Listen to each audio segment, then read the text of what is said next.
देखिए class 12th में 4.2 का क्वेश्चन नंबर 8 का हम सेकंड नंबर देख रहे हैं। क्वेश्चन नंबर 2 क्या कह रहा है इसका, तो प्रूफ करना है कि left hand side is equal to right hand side. तो यहाँ प्रूफ कर रहे हैं, तो प्रूफ में हम लेफ्ट हैंड साइड लेकर चलेंगे और यहाँ से let delta is equal to 1 1 1 A B और सी हुआ, ए का क्यू बी का क्यू और ये सी का क्यू। यहाँ तक किसी को तो समझाना है नहीं, ये तो बात सबको समझ में आ गया। अब दो गो पार्ट, अधिक से अधिक दो गो पार्ट लाने के लिए कोशिश करेंगे। ये हम लोग को a माइनस बी लाना है और अगला का लाना है b माइनस सी।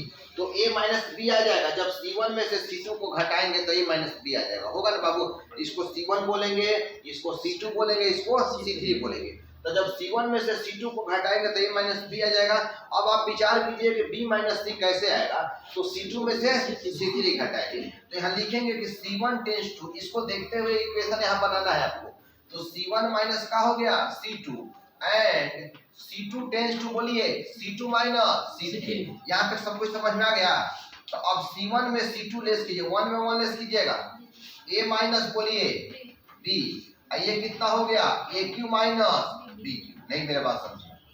तो उसके बाद c2 में से c3 को घटाइए, 1 में 1 घटाएंगे b माइनस, और ये हो जाएगा b का q माइनस में c का q, 1c और ये c का q आ जाएगा। यहाँ तक सबको बात समझ में आ गया, यहाँ तक सबको बात समझ में आ गया।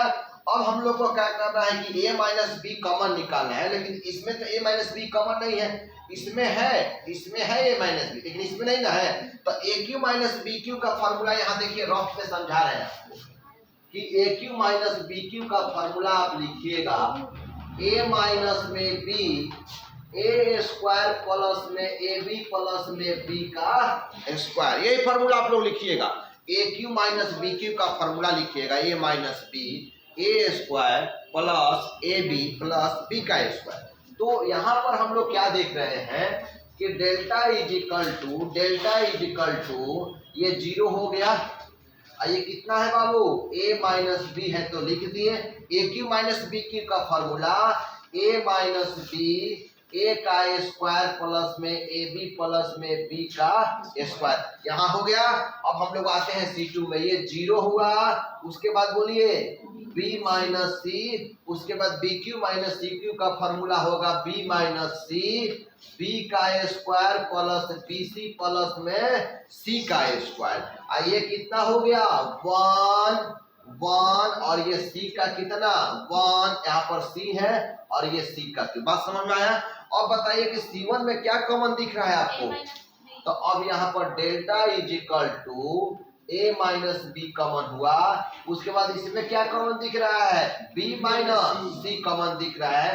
जो बचा उसको लिखते हैं 0 a माइनस बी, और उसके बाद बच गया a स्क्वायर प्लस में ए बी प्लस में कितना b का स्क्वायर, और इसमें कितना बच गया 0, यहाँ पर 1, यहाँ भी 1 बचा है, मिस्टेक हुआ है यहाँ, और यहाँ पर भी 1 हुआ, और यहाँ पर कितना बच गया b का स्क्वायर प्लस में बी सी और प्लस में c का स्क्वायर, और यहाँ पर 1c और c का q। यहाँ तक बिल्कुल समझ में आ गया।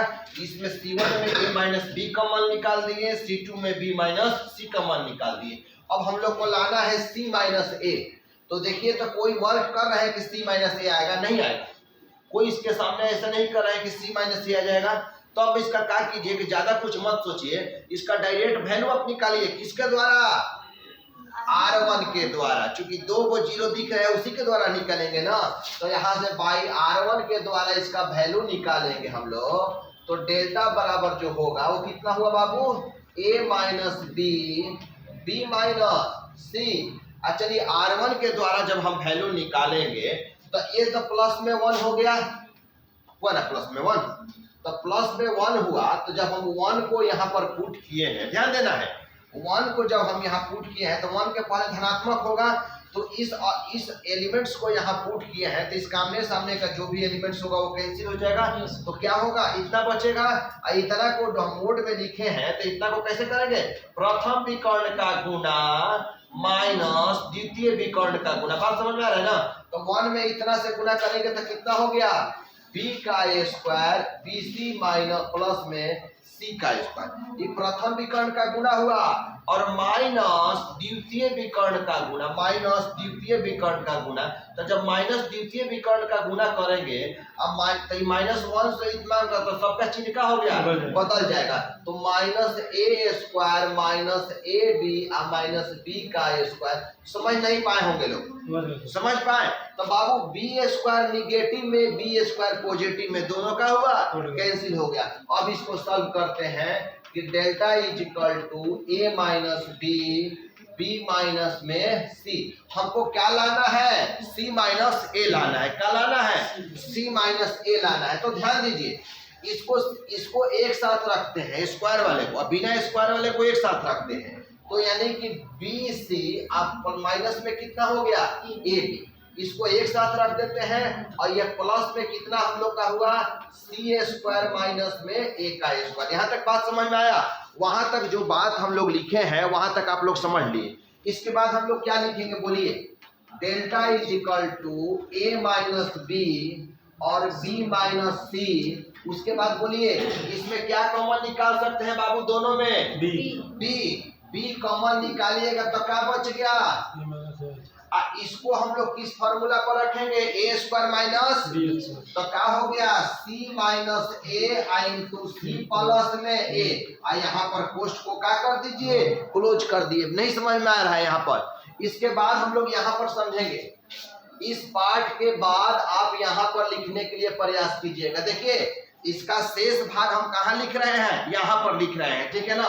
तो delta is equal to A minus B हुआ, तो ए माइनस बी लिख दिए। उसके बाद कितना बचा है? बी माइनस सी बचा हुआ है, लिख दिए। इन दोनों में क्या कॉमन दिख रहा है बाबू? ये दोनों पार्ट में क्या कॉमन दिख रहा है? सी माइनस सी। तो यहाँ लिख दिए सी माइनस ए। समझ में आया? और कितना बच गया? बी बच गया, तो यहाँ बी लिख दिए, बचा ना? अब प्लस में क्या बच गया?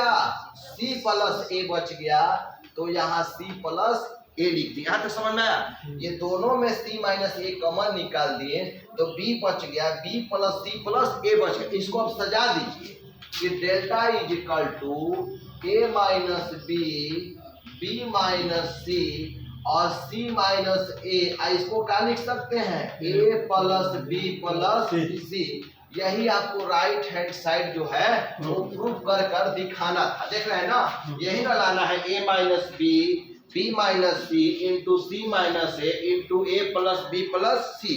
तो उतना आपको प्रूफ हो गया। नोट कीजिए यहाँ तक।